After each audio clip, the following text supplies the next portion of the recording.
मुंबई शहर में लड़कियों का एक प्रतिष्ठित स्कूल था जहां पर अमीर और गरीब दोनों परिवार के बच्चे पढ़ते थे।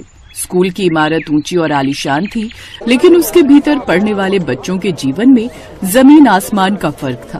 कुछ टीचर्स भी अमीर और गरीब बच्चों में भेदभाव करने से नहीं चूकते थे। नवरात्रि का समय था। एक नई टीचर मिस सुनैना को गरीब बच्चों से सख्त नफरत थी और यही फर्क उसने आते ही बाकी क्लास की टीचर्स के मन में भी डाल दिया। देखिए मिसेज रस्तोगी, हमें ना इस बार कन्या पूजन के लिए सुंदर और अमीर पैसे वाली लड़कियों को ही प्रार्थना हॉल में ले जाना चाहिए। आपको तो पता है आजकल सोशल मीडिया का जमाना है। हमारे स्कूल के बच्चों के फोटोग्राफ्स अच्छे आने चाहिए। अगर गरीब घर के बच्चों के फोटोग्राफ्स लिए तो हमारी इमेज खराब हो जाएगी। मिस सुनैना बिल्कुल ठीक कह रही हैं। कल सुबह कन्या पूजन के लिए हम अच्छे अच्छे पैसे वाले घरों के बच्चों को ही ले जाएंगे। कल हम सभी को ध्यान रखना है। इससे प्रिंसिपल मैडम को भी अच्छा लगेगा। गरीब बच्चों को इसमें शामिल करने का कोई मतलब ही नहीं है। उन्हें कल क्लास में ही रहने देंगे। बिल्कुल, हम ऐसा ही करेंगे। हमारा स्कूल कोई गरीबों का स्कूल नहीं है। हम क्यों बताएं किसी को। वैसे भी ये जो थोड़े बहुत बच्चे एडमिशन लेकर हमारे स्कूल का नाम खराब कर रहे हैं। सभी टीचर्स ने सोच लिया था कि अब अमीर स्टूडेंट्स ही कन्या पूजन में बैठेंगी, गरीब स्टूडेंट्स का कन्या पूजन नहीं होगा। और ऐसा ही हुआ। सुबह की प्रार्थना के बाद टीचर्स ने अमीर घरों की लड़कियों को कन्या पूजन के लिए चुना। मिस शैली, प्रिंसिपल मैडम कन्या पूजन के लिए गर्ल्स को बुला रही हैं। आपने गर्ल्स चूज कर ली है ना? बस कर ही रही थी। अच्छे अच्छे कपड़े पहनी हुई गर्ल्स मेरे पास आ जाएं। पैसे वाले घर की अमीर लड़कियां मिस शैली के पास आकर खड़ी हो गई। ये देखकर गरीब छात्राएं जो अपनी बारी की उम्मीद कर रही थी मायूस हो गई। एक गरीब बच्ची माला अपनी सहेली सीमा से बोली, सीमा, हमारे साथ ऐसा क्यों हो रहा है?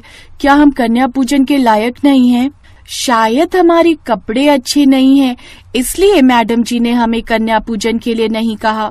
गरीब छात्राएं क्लास में ही बैठी थी। तभी प्रिंसिपल मैडम जब कक्षा में पहुंची तो उन्होंने देखा कि कुछ गरीब बच्चियां सिर झुकाए चुपचाप बैठी थीं। उनकी आंखों में मायूसी साफ झलक रही थी। उन्होंने धीरे से बच्चों से पूछा, बच्चों, तुम सब पूजा के लिए नीचे क्यों नहीं गई? क्या तबीयत ठीक नहीं है? नहीं मैडम, हमारी तबीयत तो ठीक है। फिर तुम पूजा में क्यों नहीं गई? इस बार सीमा की आंखें भर आई। उसने कांपती आवाज में कहा, मैडम, टीचर जी ने कहा है कि हम कन्या पूजन पे नहीं जा सकते क्योंकि हम गरीब हैं। उन्होंने कहा कि अच्छे कपड़े पहने हुए अमीर बच्चों को ही पूजा में बिठाया जाएगा। बच्चों की मासूम दर्द भरी बातें सुनकर प्रिंसिपल मैडम का दिल टूट गया। उनके चेहरे का दुख और गुस्सा एक साथ उभर आया। उन्हें यकीन नहीं हो रहा था कि उनके स्कूल में ऐसा भेदभाव हो सकता है, लेकिन उन्होंने खुद को संभाला और बोली, तुम सब मेरी बेटियां हो और मेरे लिए हर बच्चा एक समान है, चाहे तुम अमीर हो या गरीब। तुम सब देवी स्वरूप हो। चलो हम सब पूजा में शामिल होंगे। तुम्हारे बिना कन्या पूजन कैसे हो सकता है? तुम सब भी कन्या पूजन में बैठोगी। प्रिंसिपल मैडम बच्चियों को लेकर हॉल की ओर बढ़ी। उनके कदमों में आत्मविश्वास और आंखों में गहरा संकल्प था। जब वे हॉल के दरवाजे पर पहुंची तो देखा कि पूजा की तैयारियां शुरू हो चुकी थीं और टीचर्स पहले ही अमीर बच्चियों को पूजा स्थल पर बैठा चुकी थी। हॉल में प्रवेश करते ही सबकी नजरें प्रिंसिपल मैडम और उनके साथ चल रही गरीब बच्चियों पर पड़ी। हॉल में अचानक सन्नाटा छा गया। टीचर्स भी उन्हें देखकर एकदम हड़बड़ा गईं। वे समझ चुकी थी कि प्रिंसिपल मैडम को सारा सच पता चल चुका है। प्रिंसिपल मैडम ने हॉल में खड़े सभी लोगों की ओर देखा और फिर बेहद गंभीर और सख्त लहजे में बोली, आज मैं बहुत निराश हूँ। हमारे स्कूल में हर बच्चा समान है, फिर ये भेदभाव क्यों? इन बच्चियों को सिर्फ इसलिए पूजा से दूर रखना कि वे गरीब हैं, ये घोर अन्याय है। देवी का स्वरूप कपड़ों या पैसे से नहीं बल्कि उनके दिल से पहचाना जाता है। इस धरती की प्रत्येक कन्या देवी का रूप है, इसलिए हमें हर कन्या का सम्मान करना चाहिए। आप सब टीचर्स भी तो कन्या हो, नारी हो, फिर आप ये बात कैसे भूल गई? प्रिंसिपल मैडम की बात सुनकर सभी टीचर्स की आंखें शर्म से झुक गई। आई एम सॉरी मैम, हमसे बहुत बड़ी गलती हो गई। मिस सुनैना, ये सिर्फ गलती नहीं है, ये इन बच्चों के आत्मसम्मान को चोट पहुंचाने जैसा है। हम यहाँ सिर्फ बच्चों को पढ़ाने के लिए नहीं है, हम उन्हें सही संस्कार देने के लिए हैं। और सबसे बड़ा संस्कार है सभी को बराबर मानना। आओ गर्ल्स, तुम सब भी यहाँ इन्हीं गर्ल्स के साथ बैठोगी। आज का कन्या पूजन तब तक अधूरा है जब तक तुम सब इस कन्या पूजन में शामिल नहीं होती। अब सारी टीचर्स आगे आईं और उन गरीब बच्चियों को भी अमीर बच्चियों के साथ बैठने में हेल्प करने लगी। इसके बाद प्रिंसिपल मैडम ने पूजा की शुरुआत की। जैसे ही पूजा शुरू हुई, पूरा माहौल बदल गया।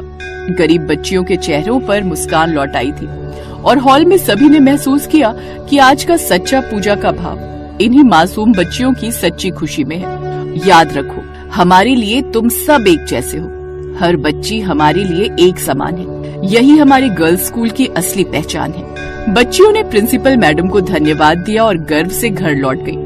उस दिन का कन्या पूजन न केवल बच्चों के लिए बल्कि सभी टीचर्स और स्टाफ के लिए एक महत्वपूर्ण सीख बनकर रह गया।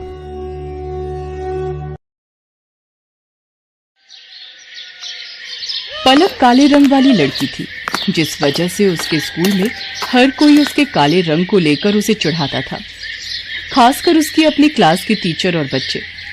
पलक, तुम लाइन में सबसे पीछे खड़ी हो जाओ, और टीना सांची, तुम कुछ सुंदर लड़कियां आगे आ जाओ। प्रिंसिपल मैम का ऑर्डर है, हमारे स्कूल के बेस्ट बच्चों का फोटो स्कूल मैगजीन में छपेगा, इसलिए मैं चाहती हूँ मेरी क्लास के बच्चों का फोटो ही मैगजीन में छपे। पर मैम, ये पलक तो बहुत काली है, पूरी फोटो इसी से खराब हो रही है। मैम, ऐसा नहीं हो सकता, हम इस पलक को इस फोटो में से हटा दें। नहीं बच्चों, अगर ऐसा हो सकता तो ये काम सबसे पहले मैं ही कर देती। मैं खुद नहीं चाहती ये काली स्टूडेंट मेरी क्लास में भी रहे। मैम, मैं पानी पीने जाऊं? हाँ जाओ, मेरे सिर पर खड़ी मत रहो, और हो सके तो थोड़ा पानी से मुंह धोकर भी आ जाना। शायद तुम्हारा काला रंग चेहरे से उतर जाए और फोटो थोड़ी अच्छी आ जाए। टीचर की और बच्चों की बातों को सुनकर पलक रोती हुई वॉशरूम की तरफ चली जाती है और वहां जाकर फूट फूट कर रोने लगती है।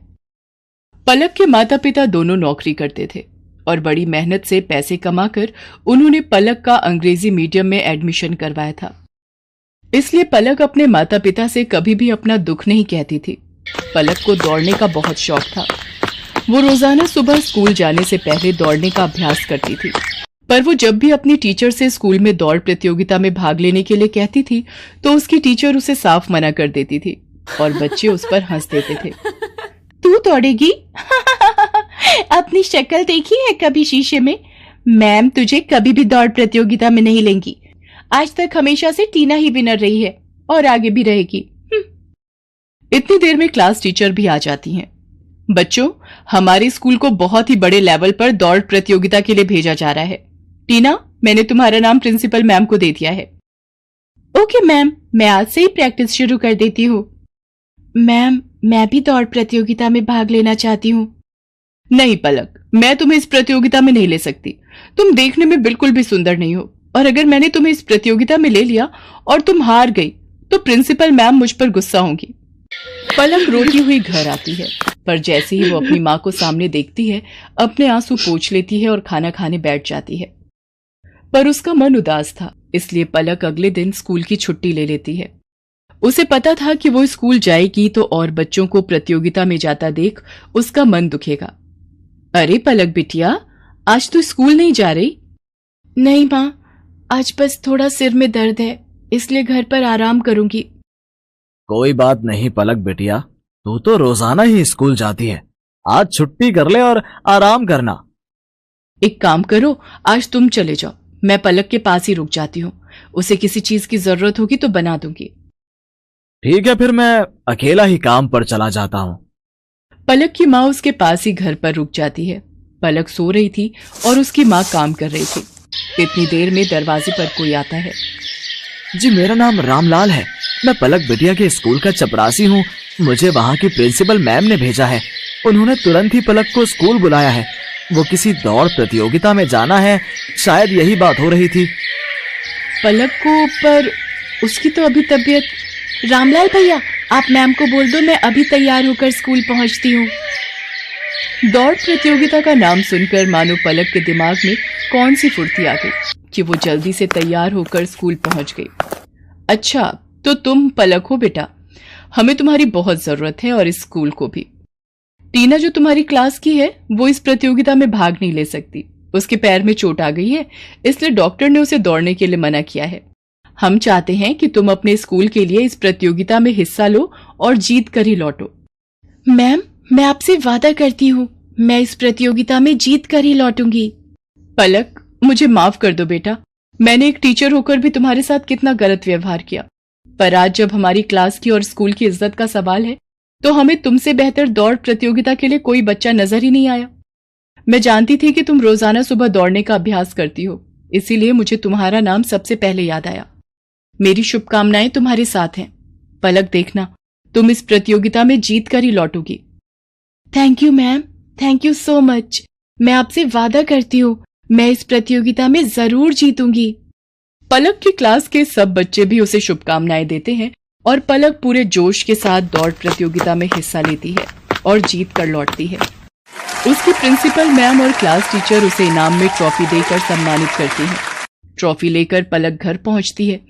प्रतियोगिता जीतने की खुशी पलक के माता पिता उसके चेहरे पर साफ साफ देख रहे थे। उस दिन के बाद से पलक को कभी भी कोई भी उसके काले रंग के लिए नहीं बोलता था, बल्कि सब उसकी बहुत तारीफ करते थे। Best buddies. Hello friends, Thanks for watching this video. अगर आपको ये वीडियो पसंद आया है तो प्लीज लाइक, सब्सक्राइब, कमेंट्स करें इस वीडियो पर और हाँ, शेयर करना भी ना भूलें। और भी मजेदार वीडियो देखने के लिए नीचे दिए गए बेल आइकॉन को दबाएं। देखते रहिए बेस्ट बडीज।